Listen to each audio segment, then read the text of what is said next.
Welcome to the 1905 podcast. Joe and I have been going to Stamford Bridge for over 30 years. For the past 3 years, we've been exchanging voice notes on everything from the highs in Porto to the lows of Potter. Each week, this podcast will take you inside our unfiltered thoughts on all things Chelsea, sharing our view from Gate 13 of the Matthew Harding stand. Let's hit the notes.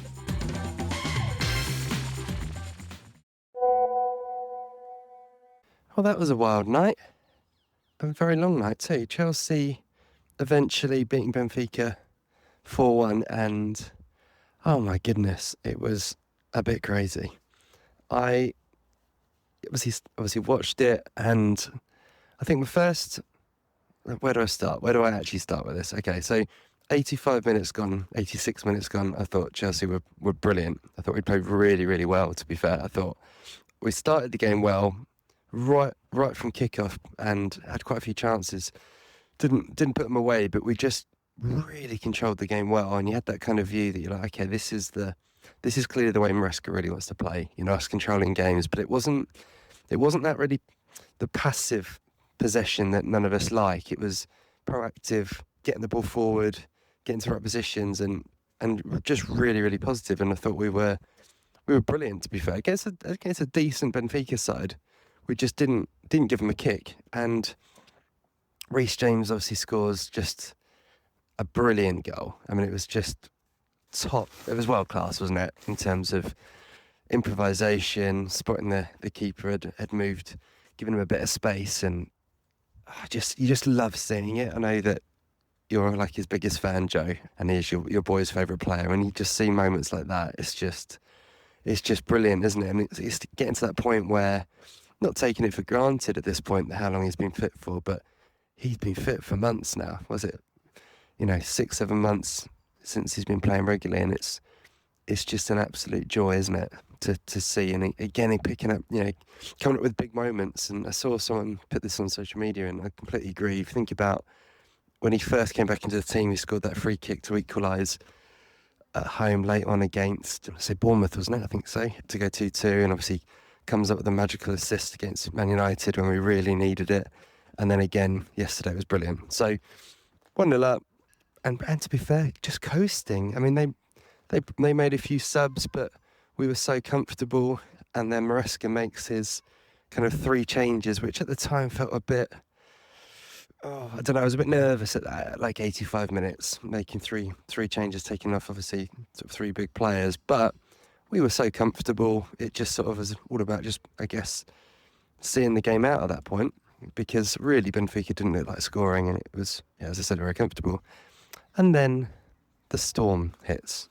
Or does it? I mean, there was no storm, actually, that hit the pitch or hit the stadium, but in one of the most bizarre things that I can ever remember watching a Chelsea game, suddenly, I mean, I'm sat there, what time is it? It must have been 11:15 at night here in the UK, pretty much ready to finish the game and go to bed, quite happy.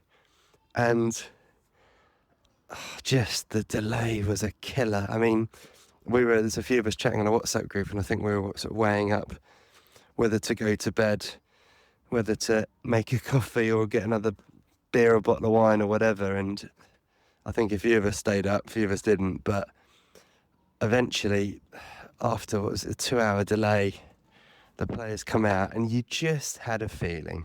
I don't know about anyone else watching it. You just had a feeling that Benfica would score, because Chelsea had been in such control that it was almost inevitable that it was going to go wrong. And I think they made a point on the commentary about this, that Benfica came out looking hungrier and right from the warm-up, but it's almost a much easier team talk, isn't it, for the manager going from their side, because you go, look guys, we've got, I mean, they added on 6 minutes, didn't they, which I guess is probably because of the water break, which is fair enough. So you're basically saying to the players, we've got 10 minutes, give it absolutely everything you've got, and we need a goal, go for it. And for Chelsea, you're saying, well, we're going to bring on another defender, let's just see this out. It's just a much more passive feeling to the game, isn't it? So yeah, it was inevitable. I thought to be honest, it was very harsh on Gusto, the penalty. Personally, he had his back to it. But again, it is Gusto. It is Gusto again at fault. Really putting his arm up, even giving the referee a decision to make. I mean, I think he's a bit of a problem for us, and not his fault that he looks uncomfortable in that centre midfield position, which he really did, I thought, in extra time, because he's not a centre back, so he's not a centre midfielder, but it is a problem that we're playing in there. So yeah, it wasn't great, and to be honest, going into the last couple of minutes, because he then didn't want to go to extra time. I think he played about 9 minutes, injury time, clearly just wanting the game done. And there was part of me thinking we could end up losing this in real time. We didn't, and then we obviously saw through to extra time, and I think it was a second yellow. It was a second yellow card. I think it was a fair enough decision, but that really helped us. Perhaps the referee feeling a little bit bad about the penalty decision, but yeah, the right call, and actually immediately didn't feel like it was going to help us, because first half of extra time we had all the ball, but didn't look dangerous at all, and actually then Benfica looked probably more likely to score on the counter, really. And you're going in at half time of extra time, and I was thinking, this has got penalties written all over it, and the narrative of sort of the way this night has gone, or now early morning has gone, because it was well beyond 1 a.m. UK time at this point, we're going to lose, aren't we? It just had that feeling about it. And to be honest, I don't know about anyone else watching, I was just really angry. I just felt, I don't know who you're blaming, really. It just felt really unjust and unfair, the way the situation of the game had gone. So I was really frustrated. And turns out I needn't have worried, because we basically did one of our magical kind of 10-minute spells, sort of reminiscent of the Conference League final. Just turned it on in style, really. I mean, not that the first goal was a particularly stylish goal, but the obvious thing to say is absolutely unbelievable from Caceido to nick the ball high.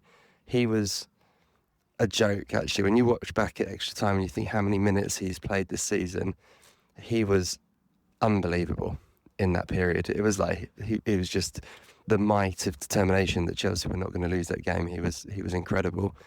He does well. Palmer actually did really well. If you watch the goals back as well, Palmer was at the heart of a lot in that extra time, second half of extra time, pulling the strings.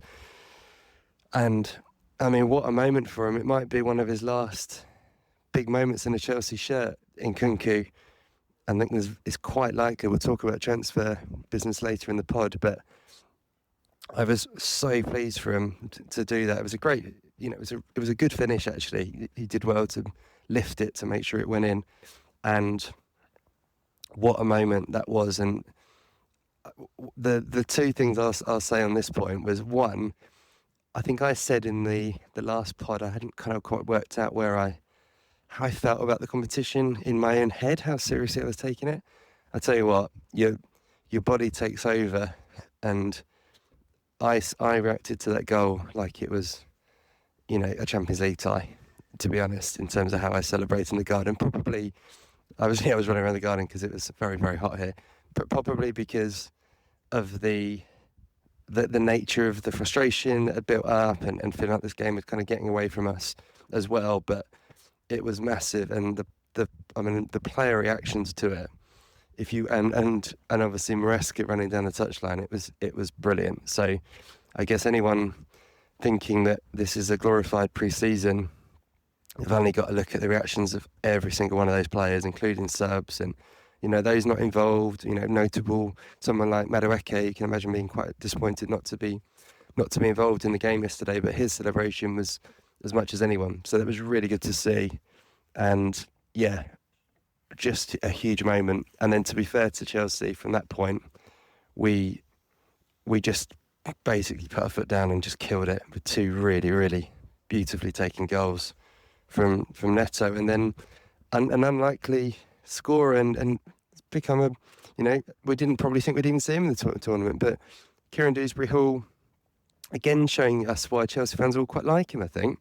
think most probably Chelsea fans expect him to move on this summer, but I think we all kind of all wish him really well. And if he goes to a West Ham or someone like that, I think we'll all be like, yeah, you've got a good player there. We've all kind of quite liked him. And moments like that, it was a brilliant finish, kind of tell you why. And his work rate again when he came on, and just quality on the ball was fantastic. So, yeah, I was buzzing, to be fair. That would be my feeling on it. I probably surprised myself by how much I was buzzing by the end of it.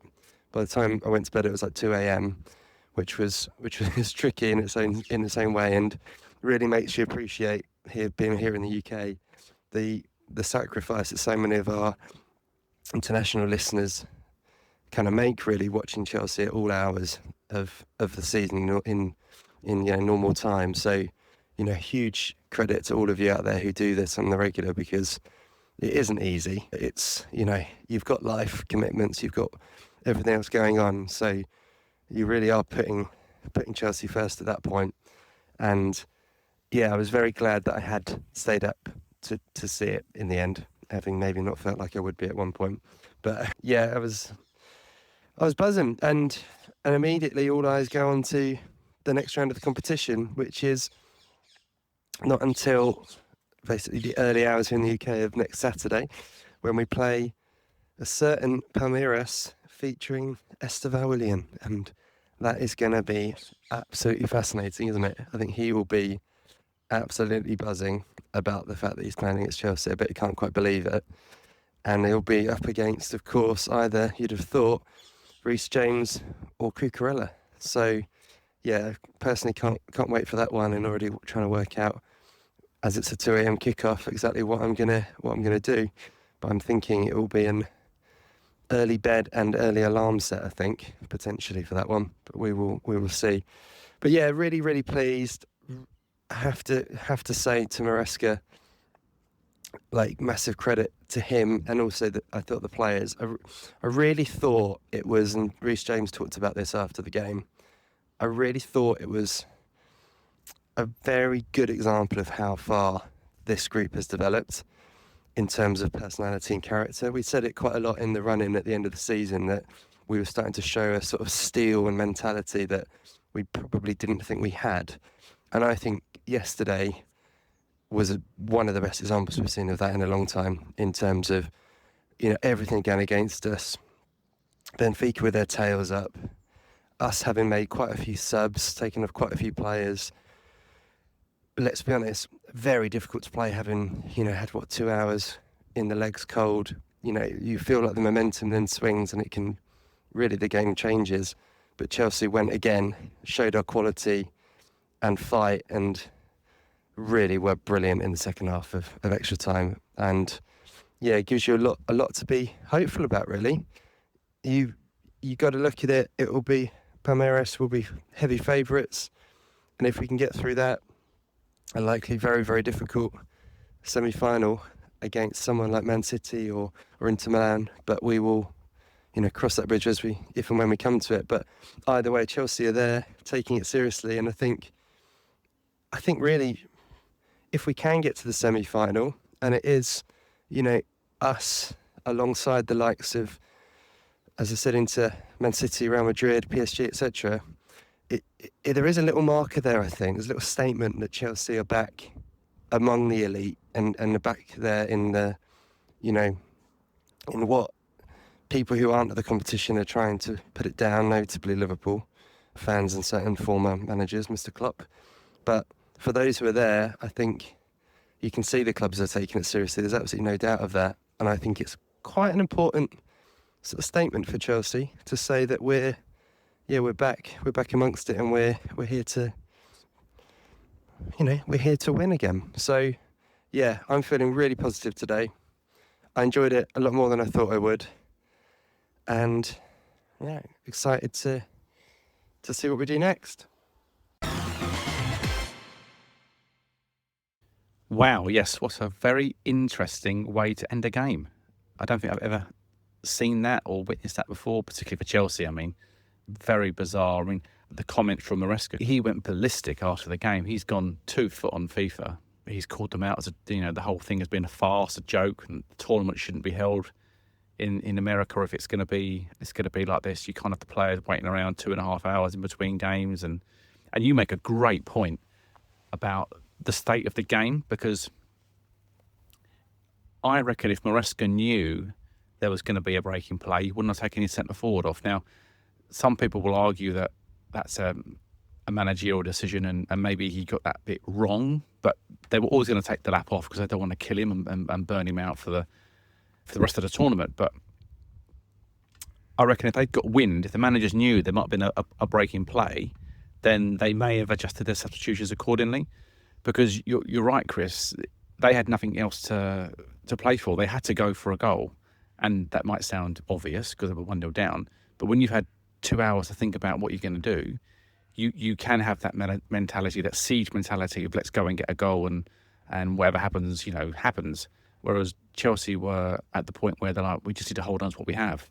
And yeah, I've seen the handball, and potentially it's a little bit harsh on Gusto, but like you say, he seems to be at the forefront of all these things at the moment that are going wrong for Chelsea. He seems to be at the heart of a lot of it. So, I mean, his decision to be played in midfield again wasn't one that I particularly liked. I'd have to have a look because the game was on late and it finished late and everything else. I don't know if we'd used all our substitutions or not, so we'd have to go back and vet that. But if we had used our subs, then clearly we couldn't brought Santos on anyway. But if we didn't, it would have been maybe a wise decision to bring him on anyway and just give him some more minutes, because we were winning the game obviously handsomely by that point. But yeah, he seems to be giving Santos very few minutes at the moment, which is a shame because I think we were all so excited to see him, but he's not really had any involvement so far at all, apart from a few minutes against Esperance. So yeah, positives, like you say, Chris, the performance I thought was brilliant. I thought Chelsea were outstanding from minute one until the game finished. I'm not even bothered about the penalty that got given. I mean, I'm bothered. It would have annoyed me if we'd obviously ended up losing the game, of course, but now it's all said and done, I'm not going to go into it because it doesn't seem worthwhile. But I thought the Chelsea performance was outstanding. I thought everybody knew their job. Everyone seemed to know what they were doing. I loved how fast the midfield players, particularly the central players, were getting the ball wide. Palmer on the left was actually quite an interesting take. I liked that. He seemed to be more effective there. Whether that's something they're working on or what, I don't know. But you notice Caceido was looking for him all the time, particularly in the first half. He was whacking it out really fast. And that sort of overlapping run with Cucurella. I mean, whenever Cole Palmer went inside, Cucurella was always on the outside and he crossed the ball numerous times, sometimes very well, and sometimes he overhit the pass, which is a little bit unfortunate. But I thought there were some really good performances. Say Cucurella, Palmer, I thought did very well. I thought Lavia was great at those forward thinking balls through to the on-rushing fullbacks or midfield players. I really was impressed with Levi Colwill. I thought he really marshalled defence superbly last night. His counterpart, Badiashile, was pretty crap, to be honest with you. He was probably the only down point of the night. He didn't play very well at all. He had very little to do, and what he did do, he didn't do great. He gets caught out so many bloody times.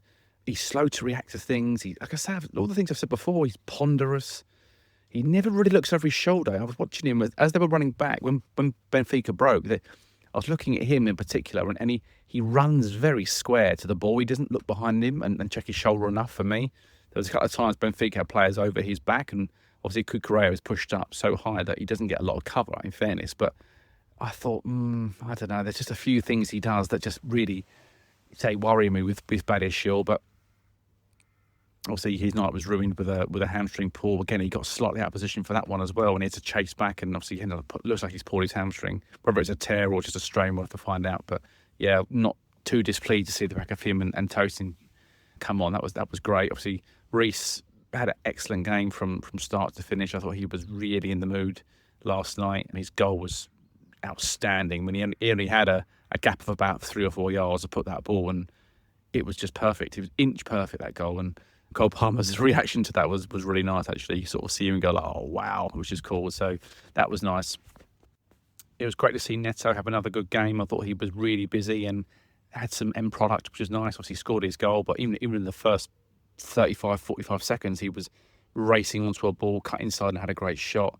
and he was a pain in the arse for the Benfica defence. And yeah, great to see him get some really important minutes. I felt as though Neto was a little bit in and out last year, like a lot of the wingers were, and he seems to be the one that's taking on the challenge of being in the first team next season, and doesn't want to be that rotation player.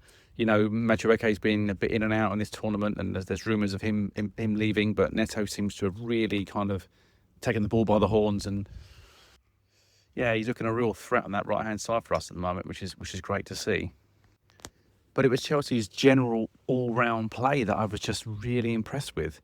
Last year, as we know, we've all been through it. We sat through it. It was ponderous and it was slow and it was back and sideways and back again. And occasionally we played these games where we would go direct and long and look to play intricate football in the opponent's half. We really enjoyed that. And there was times last year where we were sort of pissing around at the back and, you know, going nowhere fast and just keeping possession for possession's sake. Yesterday we weren't doing that. There was 2 or 3 passes around at the back into midfield. It was as quick as we can. Lavia, Caceido, bang out to Palmer, bang out to Neto, and we were on the attack. And we were actually going somewhere with it. The wingers were taking players on.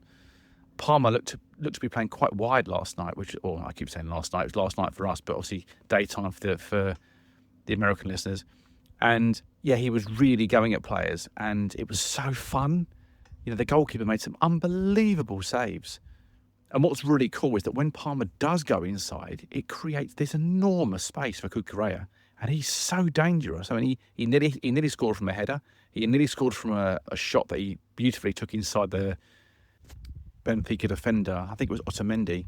And as he curled that shot to the far corner, and Silva headed it off the line. And like I say, from my earlier message, he was whipping balls in all day. And it was just so fun. And Palmer creates that space because they're all so scared of him. People have to go with him, so he could create the freedom of the field, which is fantastic. Less so for Reece on the other side. He wasn't involved going forward as much, I wouldn't have said, but I think they like that Reece is not doing the miles up and down the field like Cucurella.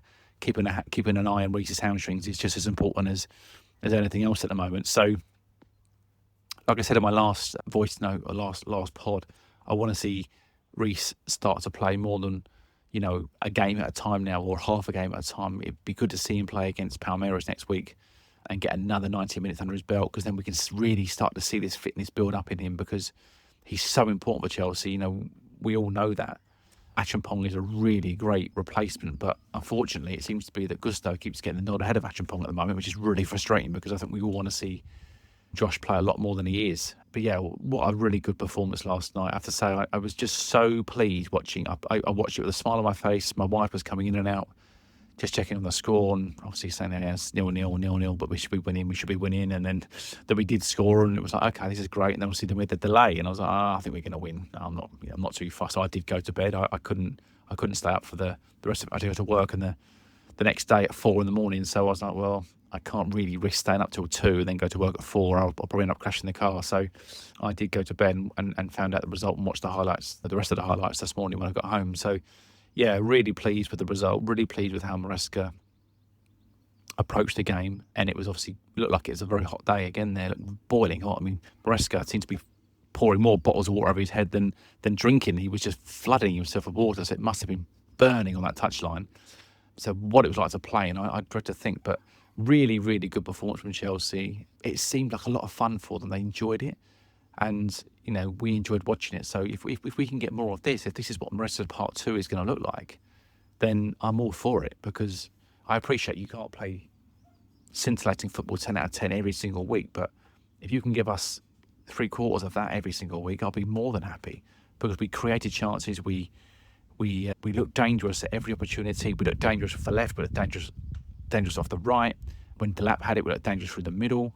And he's such a good performer for us, because he gives us so many options. And Chelsea look like they're really happy to play into Delap, because he will hold it up. He will find players off the ball, put balls around the corner for fullbacks and wingers. He's just an integral part of the team, and I think Jackson's got a real fart in his hands there to keep him out of the side. So yeah, these red cards that are mounting up for Jackson aren't going to help his case to keep playing. So yeah, Delap was a real treat to watch yesterday, and yeah, Chelsea were too, and I'm just so delighted to get through to the next round now, because we get to see our new player, Willian, play against us, and hopefully he doesn't play too well and knock us out. But I think that would be a real treat for us to go and watch one of our new incoming signings. And all the talk is that they're a bit unhappy with him because he's said in an interview over there that he wants to play for Chelsea, and he's, honoured to be playing for Chelsea next season and can't wait to get there. And a lot of the fans have gone, get him out, we don't want him anymore. If he wants to go and play for Chelsea, let him go and play. Drop him, we don't care.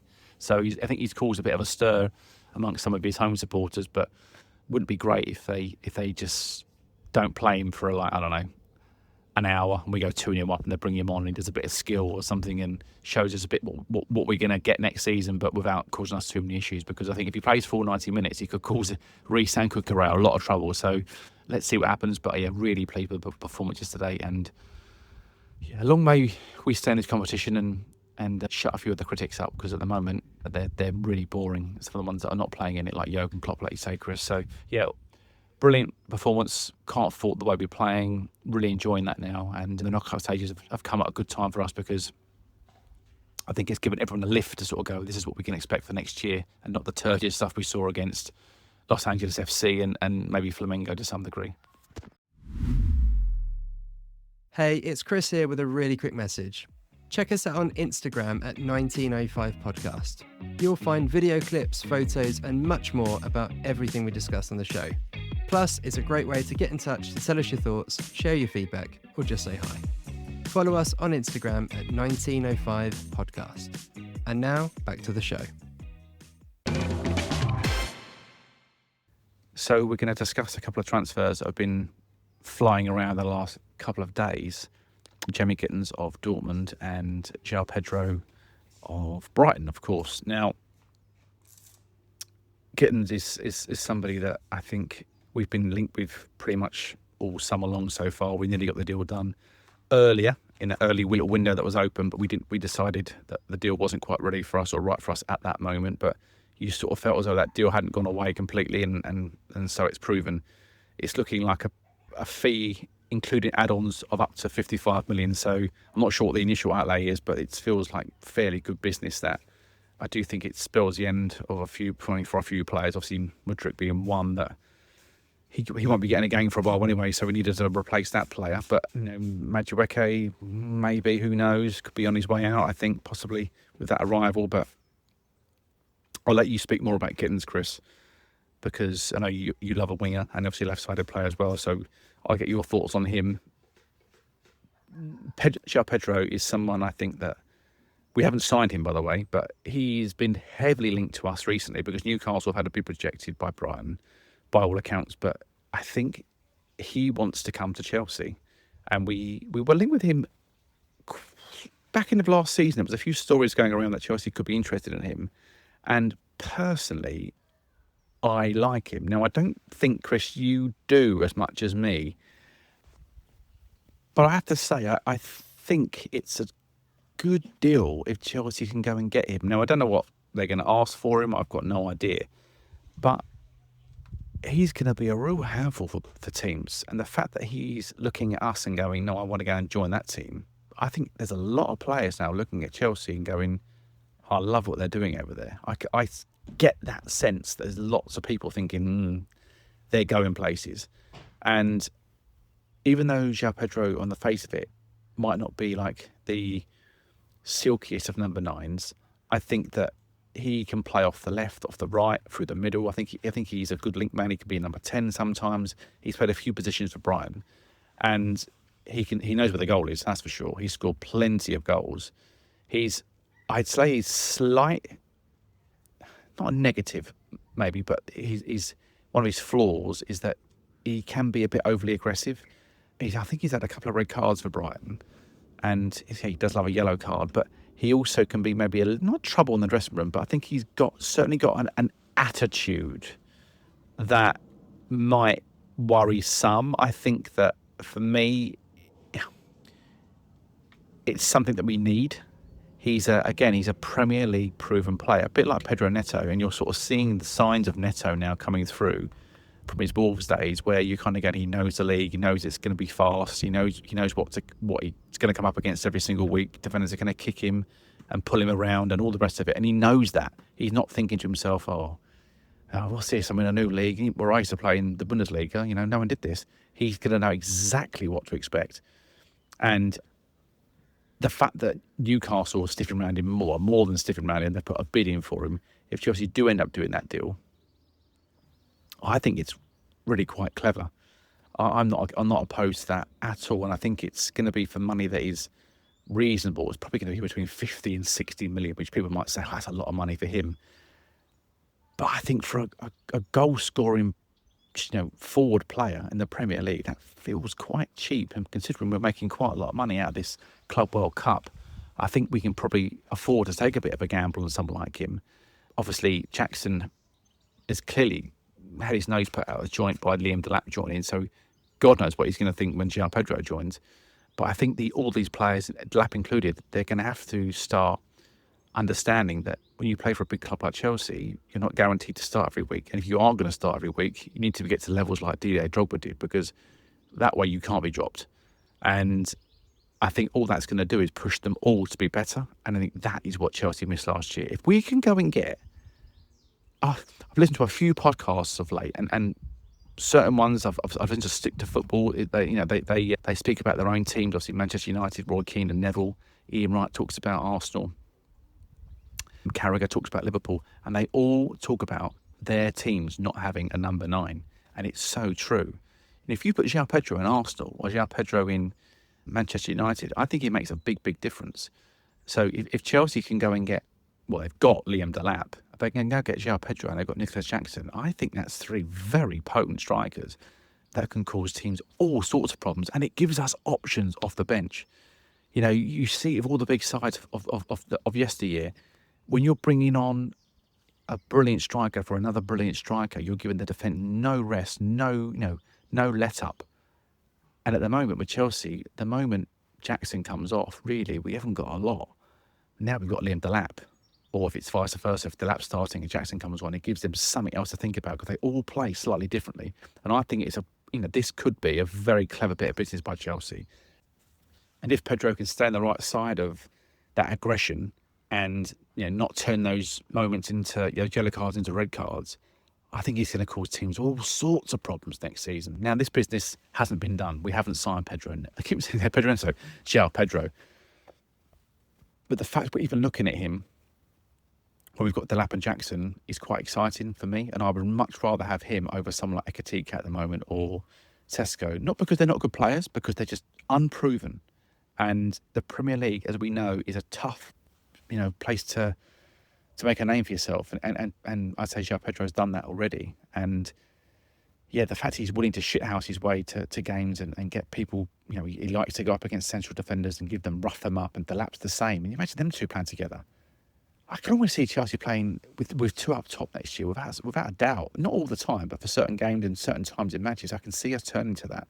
And I don't think anybody's going to want to play against Jackson, Delap and João Pedro. I think that would be a really good front 3, considering what we've been missing for the last, insert number of years up front. We've really struggled in that department. So I like the idea that we're going for somebody like him, and you can see why Newcastle are interested, because they're thinking if Isak plays every single game next season, he's going to get knackered. His performances will drop and dip. So they're looking for somebody to take the heat off him and the pressure off him. And as we all know, everybody's saying it, there are a lack of real number 9s, or certainly players that play in that position. And I'd put João Pedro in that sort of category list of people that can play up front, down the middle.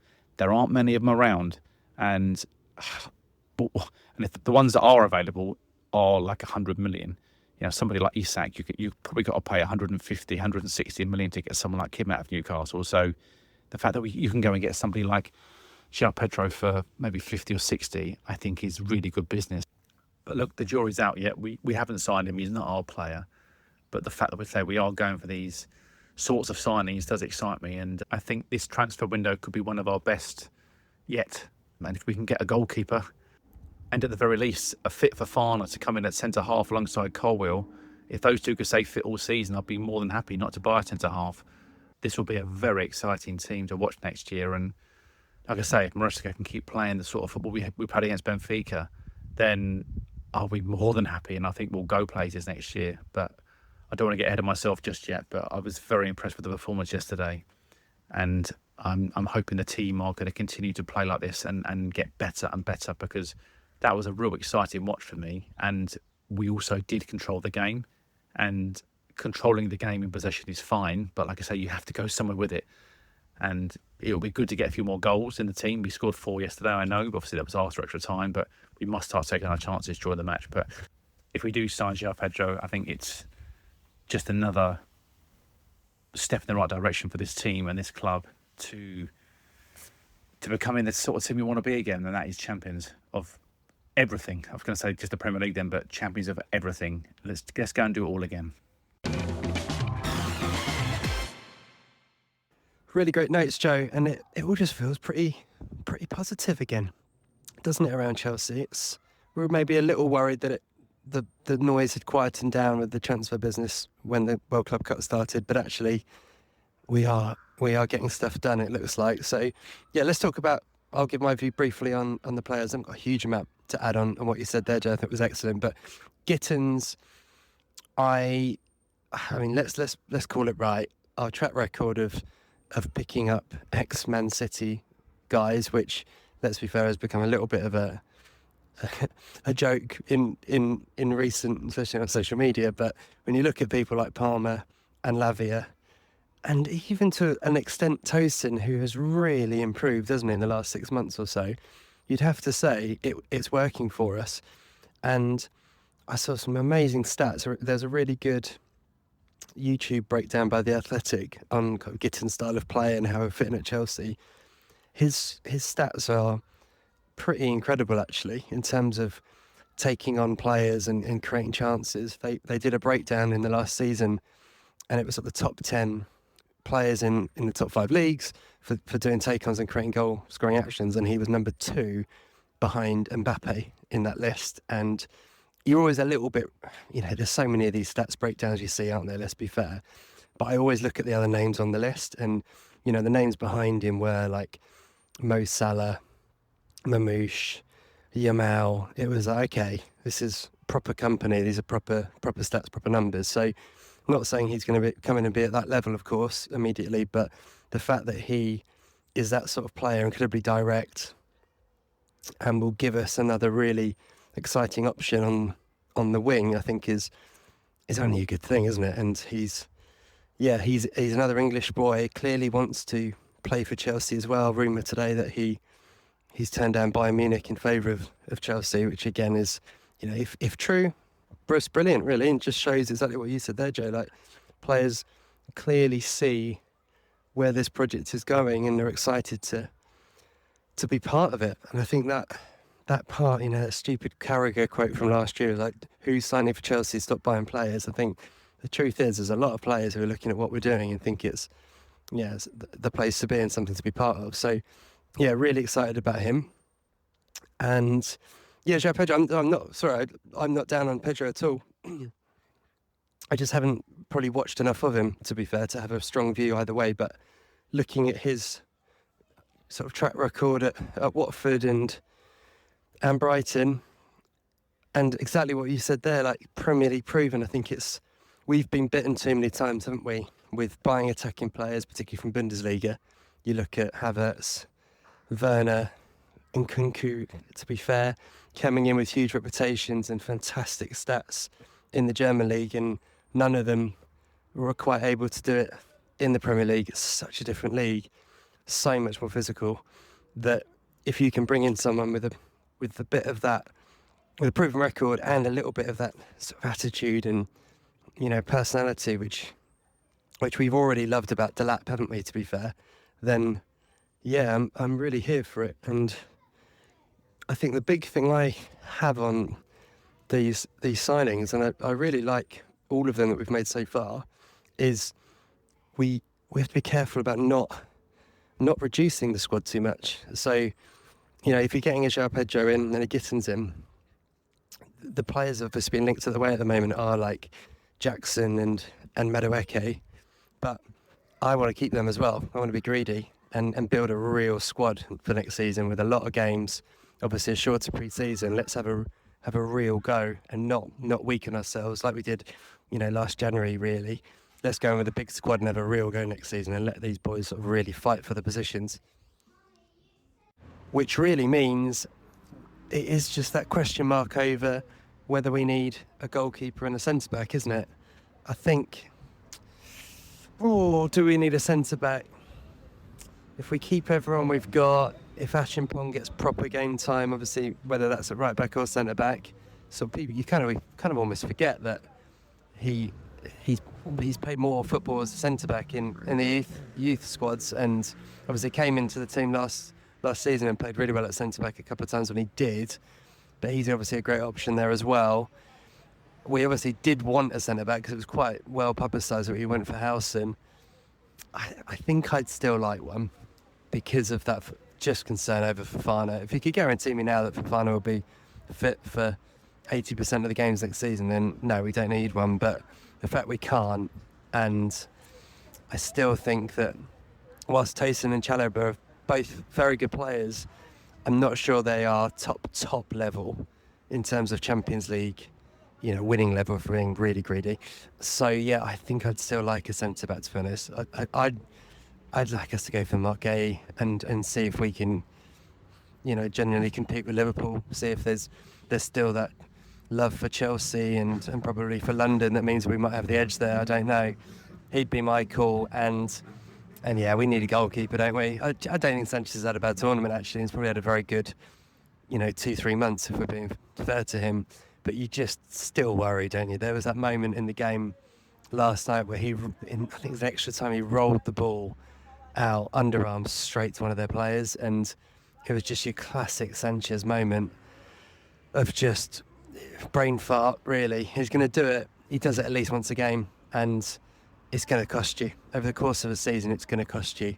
So, yeah, that's the one area that we definitely need to do business in. But genuinely really encouraging to see how quickly Chelsea getting the business done. And, yeah, we will, of course, react to more when more deals get done. But, yeah, lots to be positive about. And we'll be back after that Palmeiras game to reflect and see where we go from there. But, yeah, it's been a good 24 hours to be a Chelsea fan. And the sun is shining and there's a spring in our steps. Go on, you Blues.